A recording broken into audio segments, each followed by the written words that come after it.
Bisyo at tuloy-tuloy ang balitaan kasama si May Binauhan sa Operation Tulong mula Lunes hanggang Biyernes.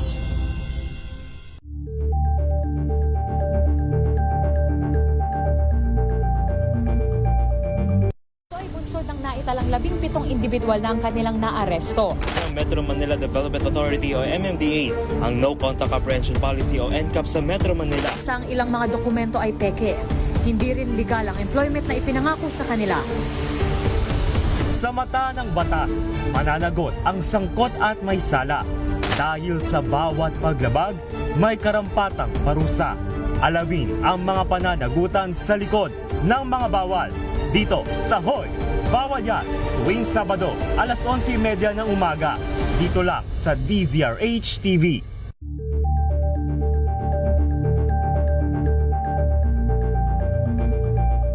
Curious ka ba sa maraming bagay?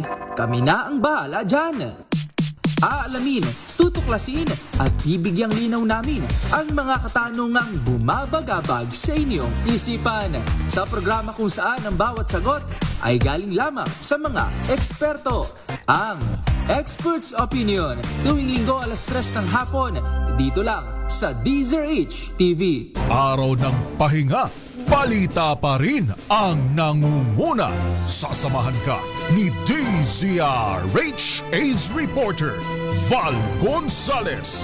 Linggo-linggo, pagsapit sa umaga, Mega Balita Linggo. Kasama si Val Gonzales. Mega Balita Linggo. Mega Balita Linggo.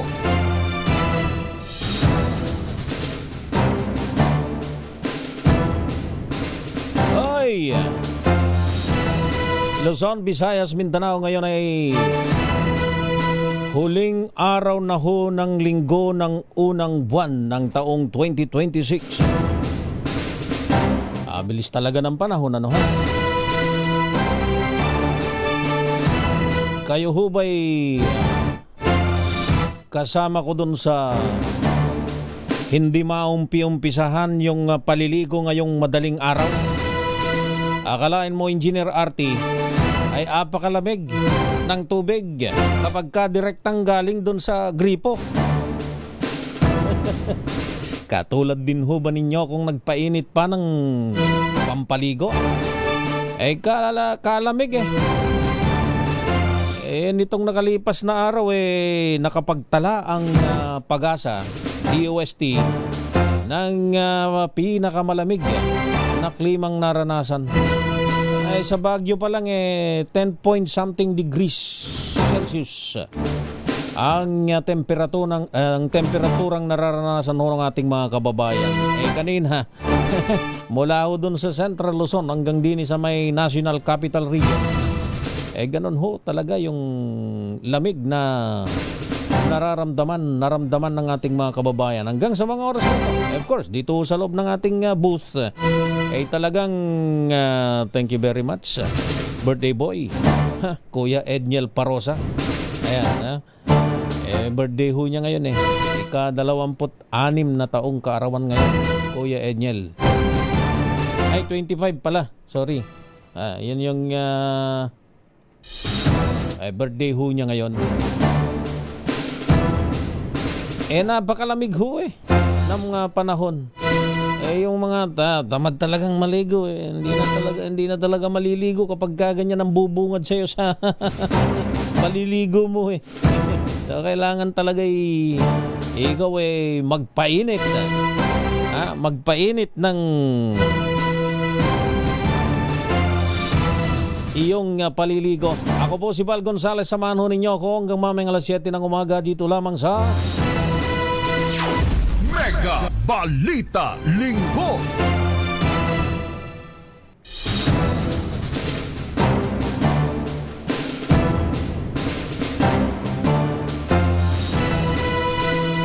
At ngayon narito na ho ang ulo ng mga balitang sinubaybayan ng DZRH News sa nakalipas na 24 oras.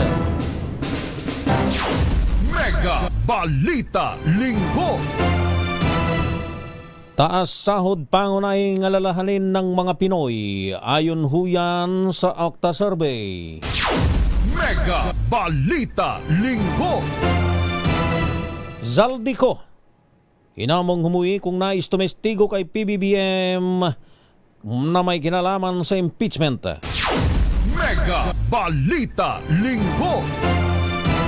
Department of National Defense maring kinundina ang pay the price na komento ng China. Mega Balita Linggo. Pulis Marikina sibak sa pwesto matapos mangharang ng truck ng bombero. Mega Balita Linggo. Navy at Philippine Coast Guard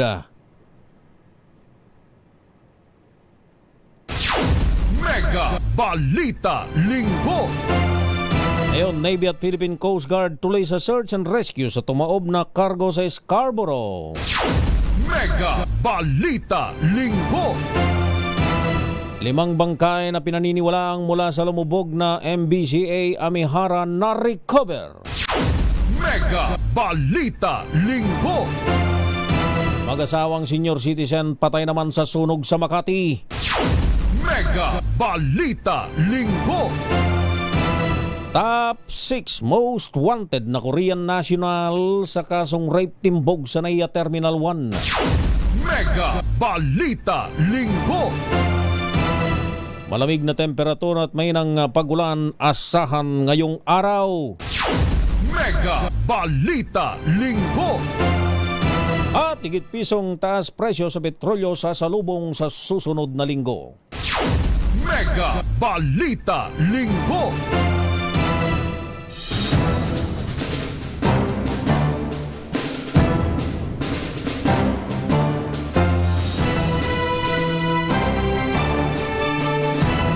Yan ang ulo ng mga balita at ngayon sa detalye.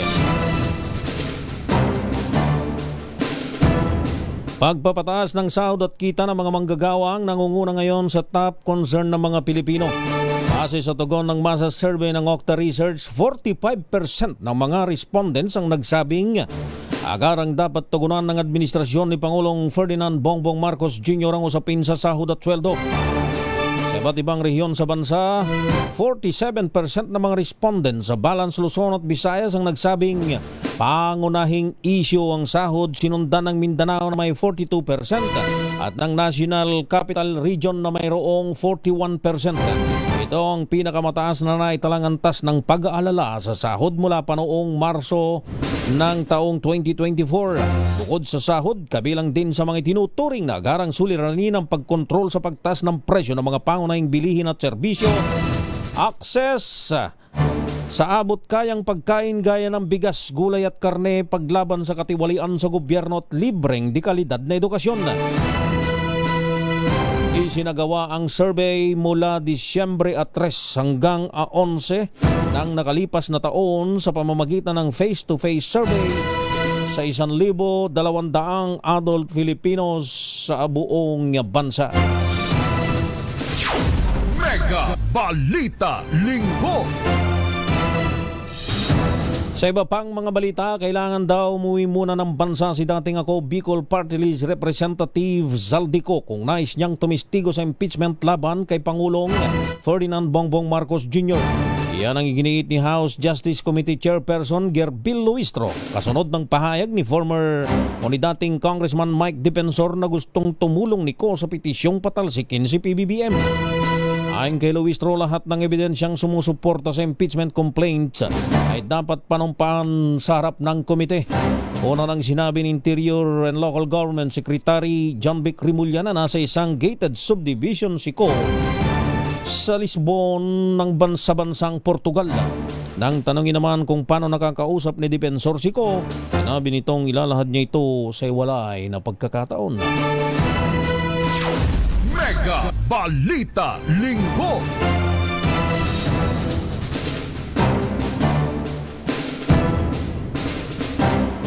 Sa iba pang mga balita, marin namang kinundina ng kagawaran ng tanggulang pambansa ang pahayag ng Chinese Ministry of Foreign Affairs na maring pagbayaran ng ilang uniform personnel ang patuloy na paratang sa China. Kasunod pa rin ito ng umiinit na World War ng tagapagsalita ng Chinese Foreign Ministry at ilang mga opisyal ng Pilipinas dahil pa rin sa patuloy na tensyon sa West Philippine Sea. Sa isang statement, sinabi ni DND spokesperson, Assistant Secretary Arsenio Andulong, na hindi patitinag ang sandatahang lakas sa People's Republic of China maging sa kanilang mga representanteng bisita rito sa ating bansa. Patunay umano ang banta ng China ng pagtatangka ng kanilang gobyernong guluhin ang naratibo para ibuli ang maliliit na mga bansa. Nanindigan ng DND na patuloy nitong ipagtatanggol ang West Philippine Sea maging sa harap ng tinatawag nitong malign influence ng China. Mega Balita Linggo.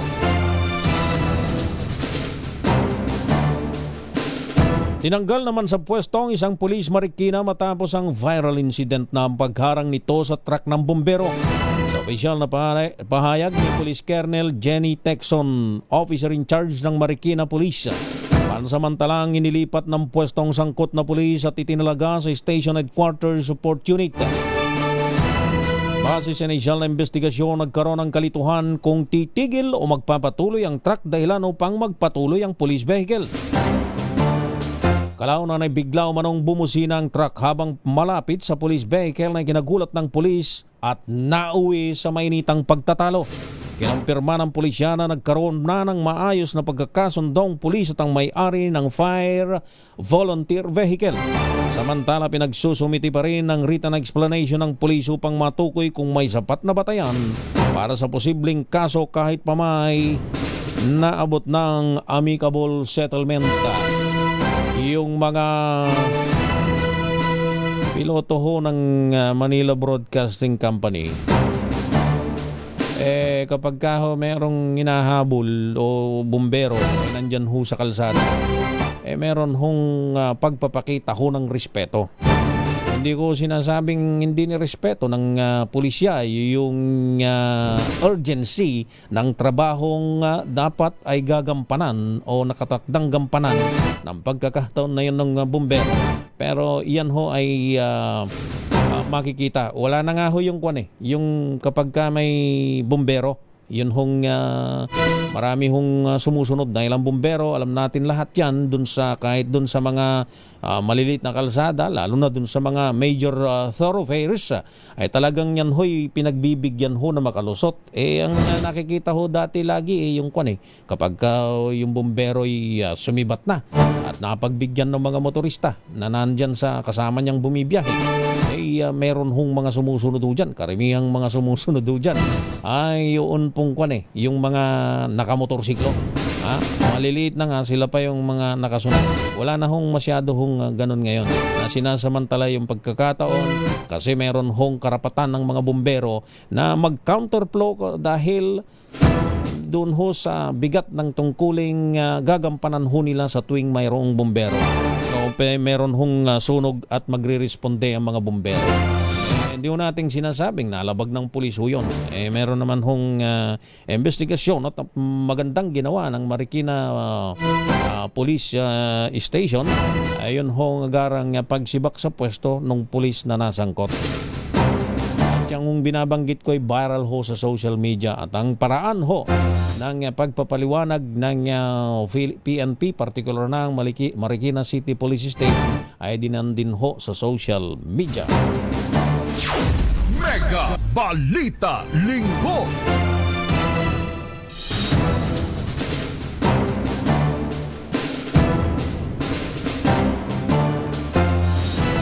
Sa iba pang mga balita, pinadala na ng Philippine Navy ang flagship warship nitong BRPO Rizal para magsagawa ng search and rescue kasunod ng pagtaob ng isang Singaporean flag cargo vessel sa West Philippine Sea. Ayon sa Naval Defense Command, nagtungo ang guided missile frigates sa 55 nautical miles hilagang kanluran ng Baho de Masinloc matapos ang insidente nitong Enero 23. Batay sa mga report, 14 sa 21 crew ng MV Dibon Bay na pawang mga Pinoy ay nasa stable ng kondisyon pero 2 naman ang napaulat na patay. Sabi ng hukbong dagat, Nag-deploy rin ng iba pang mga asset ang ibang ahensya ng pamahalaan para malocate ang nawawala pang mga crew members. Mega Balita Linggo. 26 na minuto makalipas ang 6 ng umaga. Ako pa rin ang inyong lingkod sa pagbabalita ko po si Val Gonzales. Pinagpatuloy ng Philippine Coast Guard ang paghahanap sa 4 na nawawalang Pilipinong crew ng MV Dibon Bay. Ayon sa PCG, nagsagawa ng radio communications ang BRP Teresa Magbanwa sa mga dumaraang barko sa bahagi ng karagatan na may layong 141 nautical miles. Hilagang kanluran ng Tambobong sa lalawigan ng Pangasinan. Ayon sa PCG, bahagi ito ng patuloy na operasyon upang humingi ng tulong at impormasyon mula sa mga dumaraang mga barko sa nabanggit na lugar. Nagsagawa na rin ng aerial search ng isang PCG Islander aircraft na layong makita ang mas malawak na bahagi ng karagatan at matukoy ang posibleng lokasyon ng mga nawawalang mga crew.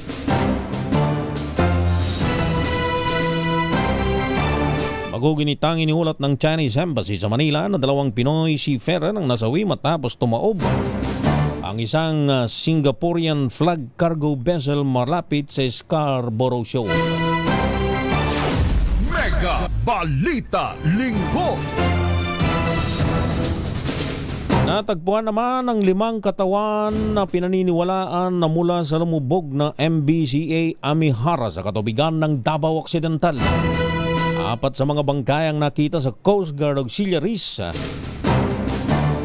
Habang ang isa naman ay natagpuan ng Philippine Coast Guard habang nagsasagawa ng air surveillance sa Davao Gulf. Una nang napaulat na nawawala ang MBCA Amihara noong Lunes, lula ng 16 na katao nang pataubin ito ng malakas na alon. Patatandaan noong araw ng Martes, nasagip ang 4 na tripulante na nanghihina sa kalagitnaan ng dagat sa ikinasang search and rescue operation. Nagsanib pwersa ng PCG at Philippine Navy para hanapin pa ang ibang mga biktimang nawawala. Mega Balita Linggo.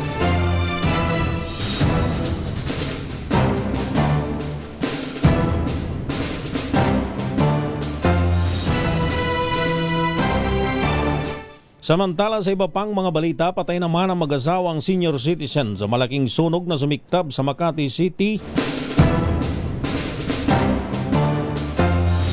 6 na katao ang bagyang nasugatan ng sunog nang sila ay lumilikas mula sa kanilang nasusunog na bahay. Sumiklab ang sunog sa isang residential area sa barangay Tijeros bago mag-alas 2 ng madaling araw ng Biyernes. At agad itinaas sa 3 alarma dakong alas 2:35 ng madaling araw. Ayon sa Bureau of Fire Protection, na pula ang sunog alas 6:40 ng umaga na ng araw ng Sabado matapos ang humigit kumulang 4 na oras. Nagpapatuloy ang investigasyon para matukoy ang tunay na sanhi ng malaking sunog sa lungsod ng Makati. Habang nananawagan naman ng tulong mga opisyal ng barangay Tijeros sa publiko para sa mga residenteng naapektuhan ng sunog. Mega Balita Linggo. Eksakto alas 6:30 na ho ng umaga.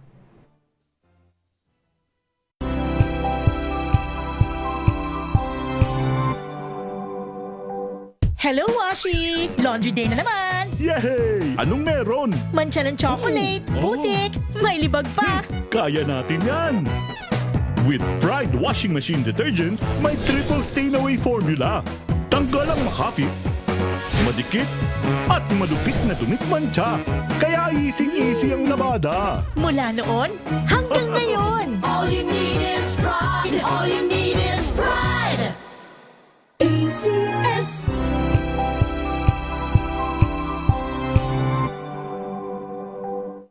Maulan man, no worries na amoy kulong ang damit. Charm, Fabcon, bangong kumaka-bloom.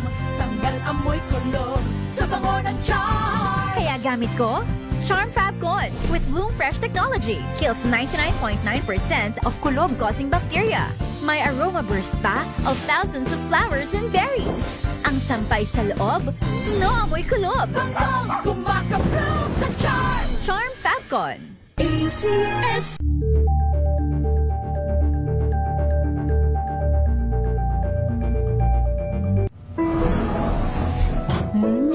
Amoy forever. Amoy LQ.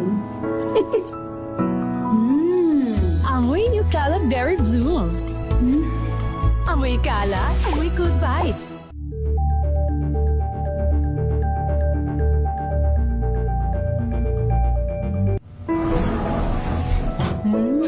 Amoy forever. Amoy LQ. Amoy New Cala Berry Blooms.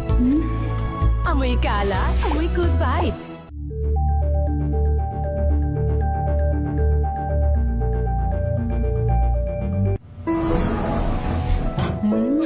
Amoy forever. Amoy LQ.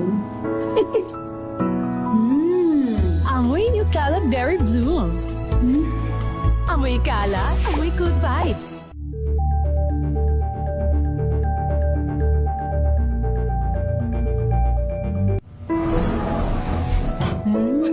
Amoy forever.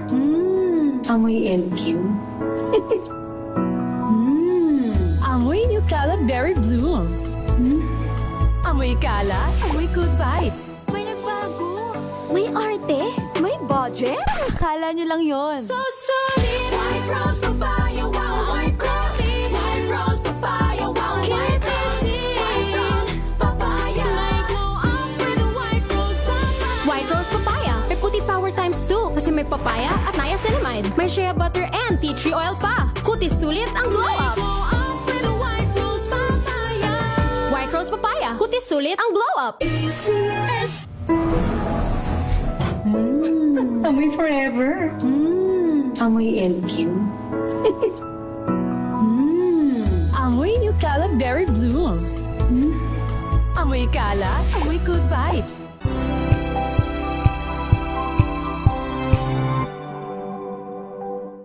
Alamin ang mga maiinit na isyung pambayan, mga balitang kailangan mong malaman, usapin sa pamahalaan, politika, ekonomiya at kabuhayan. Ito ang mga dapat mong malaman, pakialaman at pag-uusapan dahil kayo ang tinig ng mamamayan dito sa Damdaming Bayan.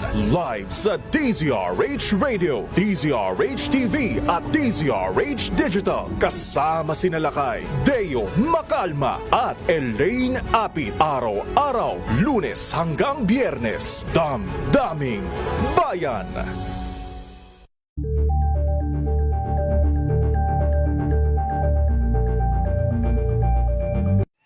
Mga balitang gigising sa inyong umaga. Mga balitang kailangan mong malaman. Mapapakinggan sa ACS Balita sa 2x2.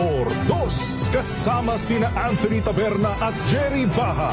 Lunes hanggang Biyernes.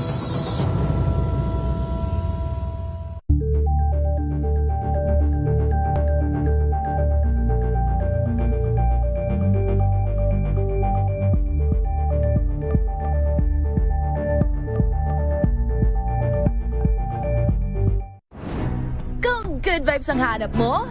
Dito ka na sa sigurado!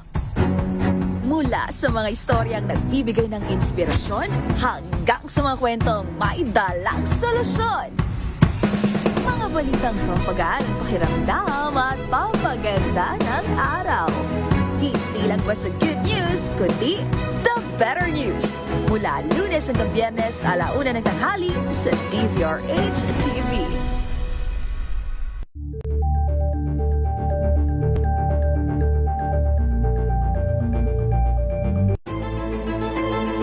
Pakikinggan ang bawat panig. When you fight for justice, think about the queer people. Kung hindi kami magkukwento, sino ang magkukwento para sa amin? Ang mga panawagan, ipababatid. Hindi talaga ito masusing pinag-aralan ng gobyerno.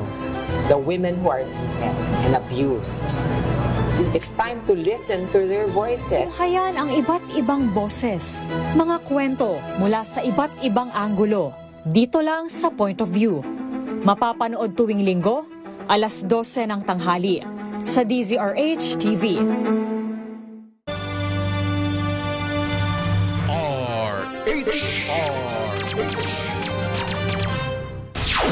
Mega Balita Linggo.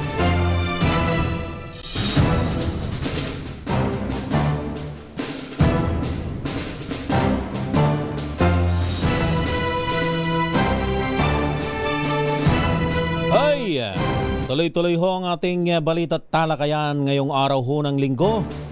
Ngayon ay 25 na ng buwan ng Enero, taong 2026. Ako pa rin ang inyong lingkod sa pagbabalita. Ako po si Val Gonzales. Mega Balita Linggo.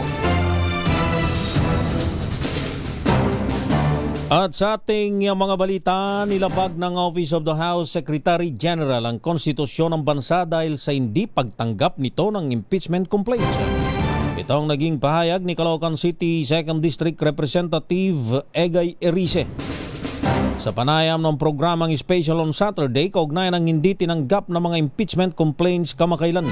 Ayon kay Erice, walang opisina ng Kamara sa ilalim ng ating konstitusyon ang may kapangyarihang magpigil o hindi tumanggap ng impeachment complaints mula sa ating mga kababayan. Nakakagalit pa mano na naging dahilan pa ang pag-alis ng bansa ni House Secretary General Cheloy Garafil kaya tinanggihan ng kanyang opisina ang pagtanggap ng reklamo. Pero hindi raw pwede tumanggap yung tanggapan. Hindi pwedeng tumigil ang proseso ng konstitusyon dahil may biyahe ang isang opisyal. Hindi pwedeng ma-freeze ang impeachment dahil wala si Secretary General Garafil. Ang tungkulin ng Office of the Secretary General na tumanggap ng impeachment complaint ay ministerial. Walang discretion, walang screening, walang ayaw namin na tumanggap. Dapat tanggapin mo, period. Mega Balita Linggo.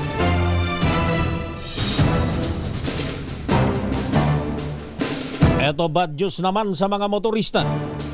Asahan na ang pagtaas sa presyo ng mga produktong petrolyo ngayong susunod na linggo.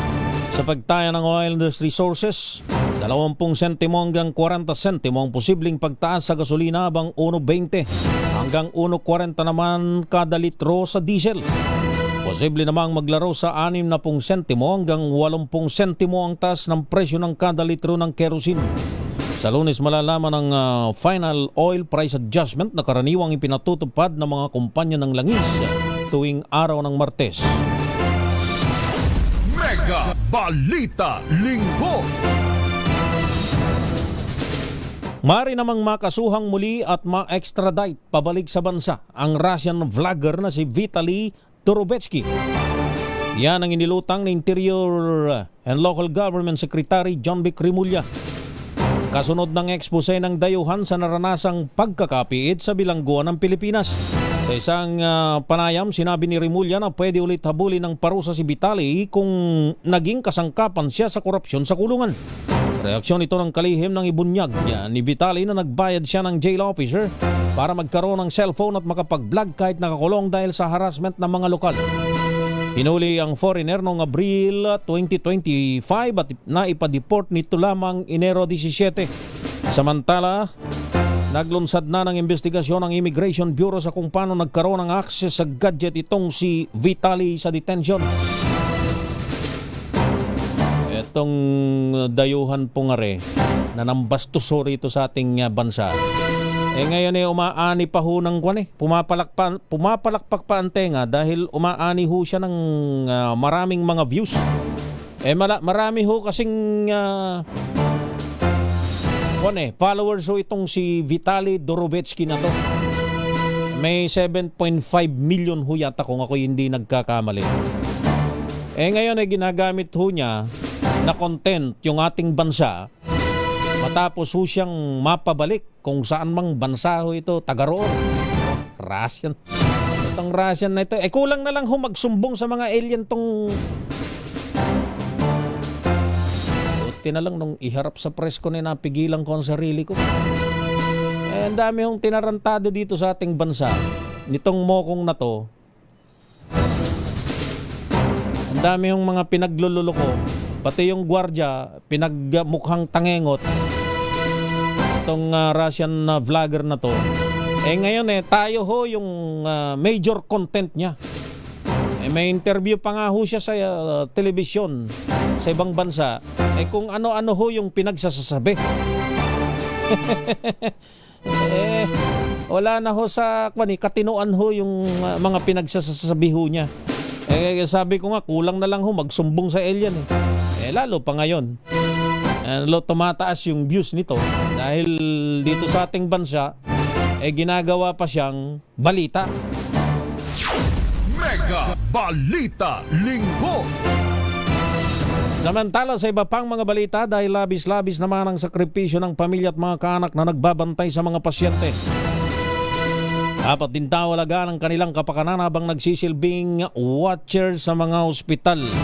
Ito ang muling isinulong ni Senate Committee on Health Vice Chairman Senador Bongo kasunod ng mga naitatalang pagkakasakit ngayong panahon ng taglamig. Ayon sa senador, asawa man, anak, pamangkin na apo, may mga miyembro ng pamilya na handang magsakripisyo para sa kanilang mga may sakit. Sa isang simpleng paraan ani ito ng pagkilala ay kung magkakaroon ng halfway house o lugar kung saan pwedeng magpahinga ang mga patient watchers. Dagdag pa ni Senador Go, malaki ang ginagampanan ng mga watchers para sa recovery ng mga pasyente kahit hindi na sana kung saan-saan lamang sila humihiga at nagpapahinga tulad ng bangketa o kaya sahig ng ospital.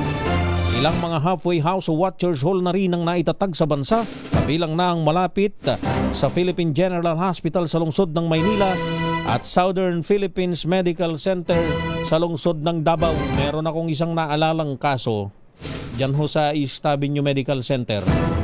Yun hong bantay na taga Laguna or Cavite kung di ako nagkakamali, dyan sa south ng Metro Manila. Yung hong bantay, dahil kapatid ho niya yung binabantayan niya, abay, napariwara.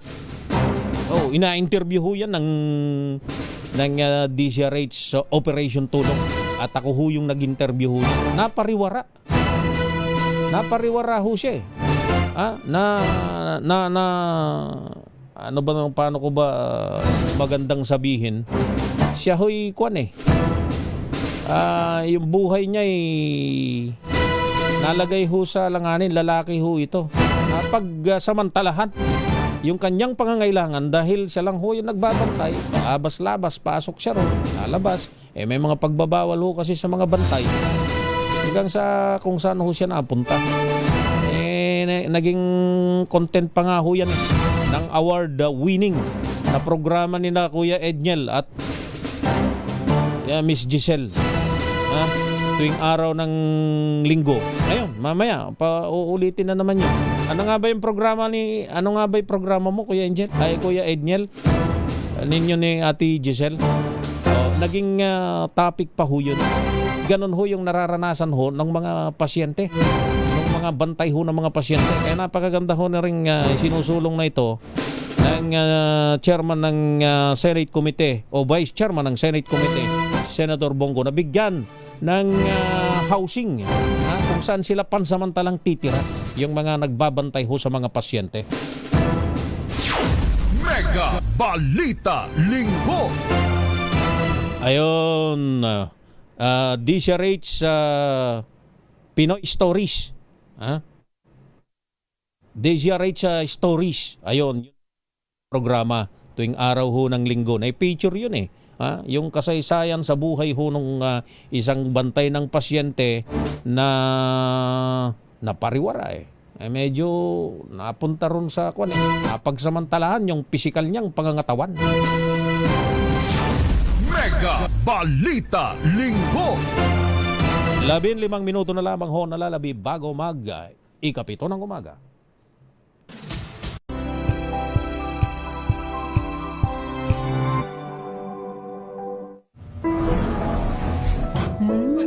Amoy forever. Amoy LQ. Amoy New Cala Berry Blooms. Amoy Cala, amoy good vibes.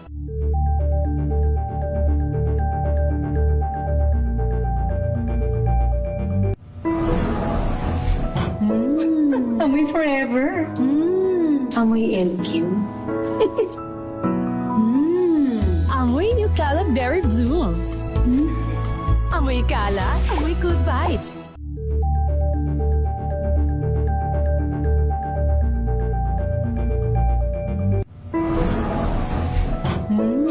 Amoy Forever. Amoy LQ. Amoy New Cala Berry Blooms. Amoy Cala, amoy good vibes.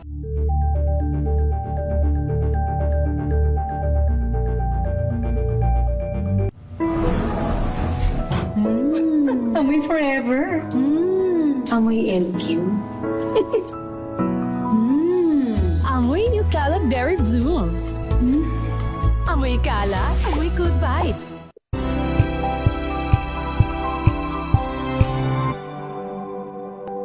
Tambalang Anthony Taberna at Jerry Baha ang gigising sa inyong umaga dahil lalatay ang humahagupit na diskusyon at komentaryo Lunes hanggang Biyernes sa 2x2.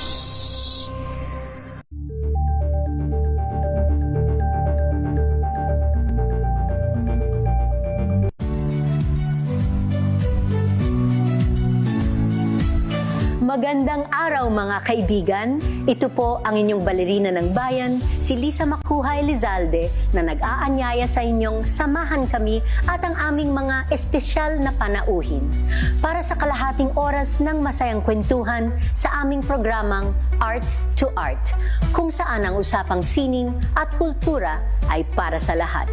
Huwag kaliligtaan, tuwing linggo, alas 3:30 ng hapon, dito lamang sa DZRH Radio, DZRH TV, at via online streaming.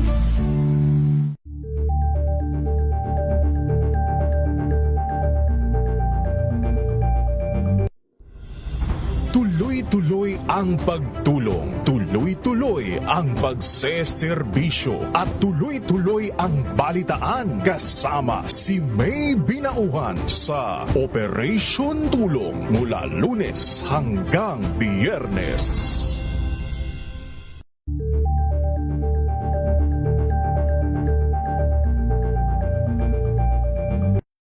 Ng naitalang 17 individual na ang kanilang naaresto. Ng Metro Manila Development Authority o MMDA ang No Contact Apprehension Policy o NCAP sa Metro Manila. Sa ang ilang mga dokumento ay peke.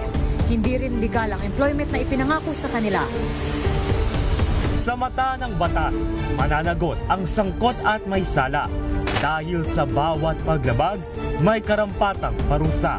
Alamin ang mga pananagutan sa likod ng mga bawal. Dito sa Hoy! Bawal Yan! Tuwing Sabado, alas 11:30 ng umaga. Dito lang sa DZRH TV.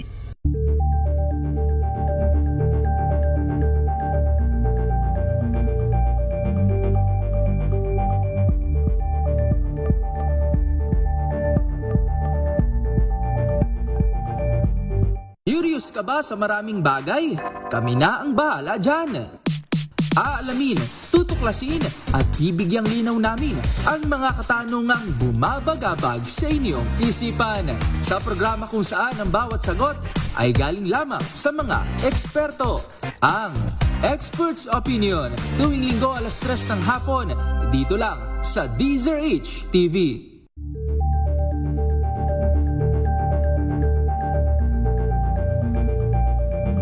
We've got you covered. From the hottest hits, exclusive interviews,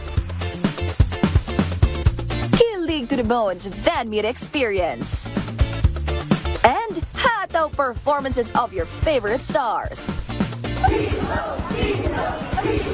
Saturdays, 12 noon, dito lang sa DZRH TV.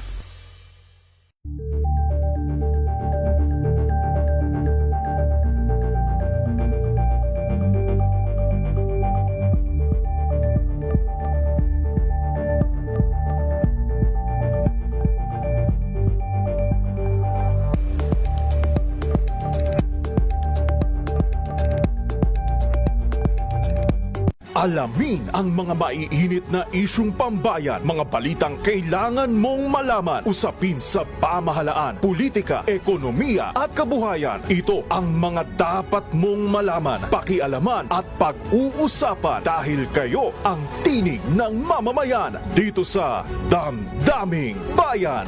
Live sa DZRH Radio, DZRH TV at DZRH Digital. Kasama sina Lakay, Deo Macalma at Elaine Apit. Araw-araw, Lunes hanggang Biyernes. Damdaming Bayan.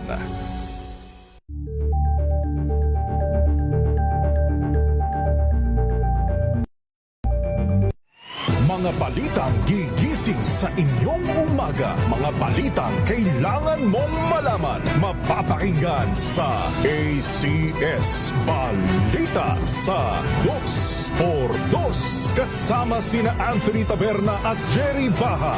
Lunes hanggang Biyernes.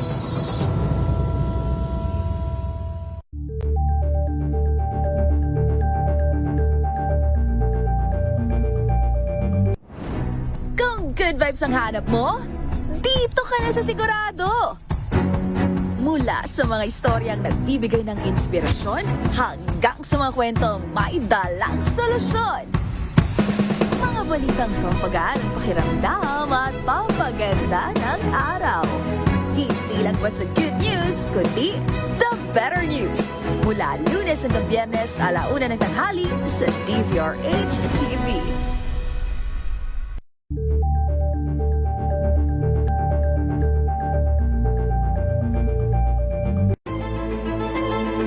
Pakikinggan ang bawat panig. When you fight for justice, think about the queer people. Kung hindi kami magkukwento, sino ang magkukwento para sa amin? Ang mga panawagan, ipababatid.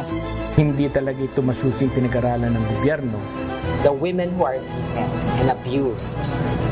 It's time to listen to their voices. Tunghayan ang iba't ibang boses, mga kwento mula sa iba't ibang anggulo. Dito lang sa Point of View.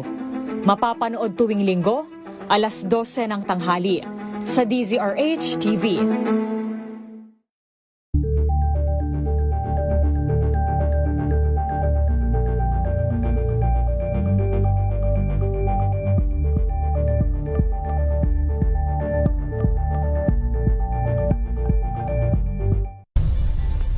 Nagsimula sa pangarap hanggang sa maabot ang tagumpay. Iba't ibang kwento, iba't ibang mukha ng atletang Pilipino. Mas pinatindi, mas pinalakas, at mas pinaaksyon sa Match Point tuwing Sabado, 12:30 ng tanghali sa DZRH TV. Norte pangbigyang daan ng 208 founding anniversary ng probinsya. And din sa Binyan City sa February 3 para sa 81st Liberation Day.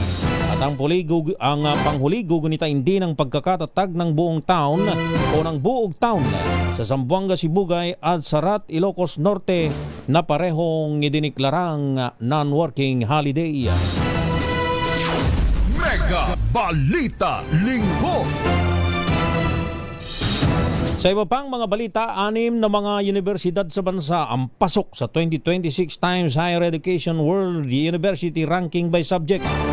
Namayagpag sa naturang ranking ang University of the Philippines, Ateneo de Manila University, De La Salle University, Mapua, University of Santo Tomas at Mindanao State University, Iligan Institute of Technology.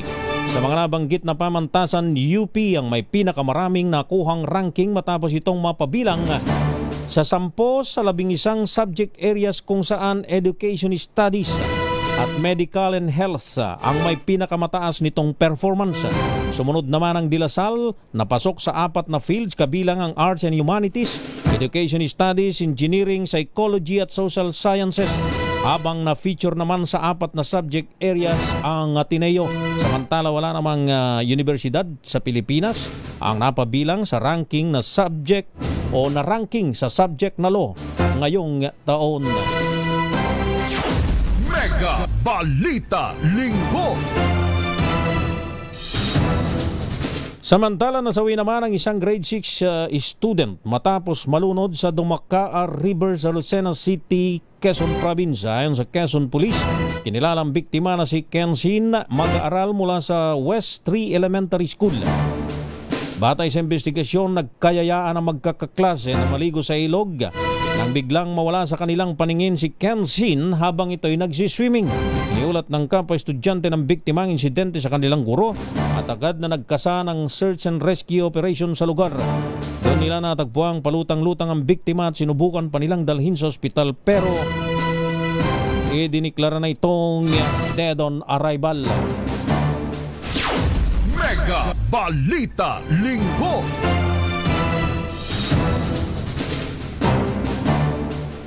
Samantala, sa iba pang balita, umaasa naman si Senate Committee on Sport Chairman Senador Bongo na lalong lalakas ang fighting chance ng ating mga atletang Pilipino. Ito'y kasunod ng utos ng Korte Suprema sa Philippine Charity Sweepstakes Office at Philippine Amusement and Gaming Corporation na i-remit ang bahagi ng kita nito sa mga atletang Pinoy. Itong nakarang buwan ay naglabas ang Supreme Court ng final decision na nag-uutos sa PCSO na ilaan ang 30% na kita sa sweepstakes at lotto draw sa Philippine Sports Commission. Obligado naman ang PAGCOR na mag-remit sa PSC ng 5% ng kanilang annual gross income. Alinsunod dito sa Republic Act 6874 na naglalayong mapalakas ang grassroots sports program, serbisyo at insentibo ng manlalaro at coaches at sa mga modernisa na mga o pagmo-modernize na mga training and sports facilities para sa paghubog ng world-class athletes. Dahil dito ay muling hinimok ni Senador Gong manaturang ahensya na gampanan at ipatupad ang kautusan ng Korte Suprema. Gamitin aniya ng wastong nakalang pondo dahil pera ito ng taong bayan at malaki ang may tutulong sa pagsasanay ng mga atleta, lalo na sa iba't ibang mga komunidad. Naniniwalang mambabatas na kung nagtutulungan na mapondohan ng mga government financial institutions tulad ng PAGCOR at PCSO ang sports at mga atleta, ay kayang-kaya nating humakot ng mas marami pang medalya sa mga international competitions. Mega Balita Linggo. 2 minuto bago maghikapito ng umaga, arestado naman ang isang construction worker sa Camarines Sur dahil sa umano'y pagpatay sa kanyang dating live-in partner.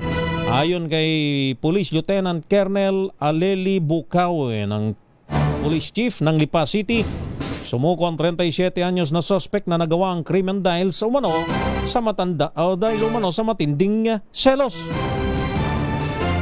Sa salaysay ng suspect, sinakal niya ang biktima, tiniulat na sinapian daw siya ng masamang espiritu.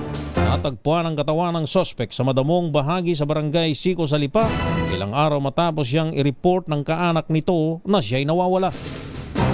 Nahaharap naman ang suspect sa kasong pagpatay. Mega Balita Linggo.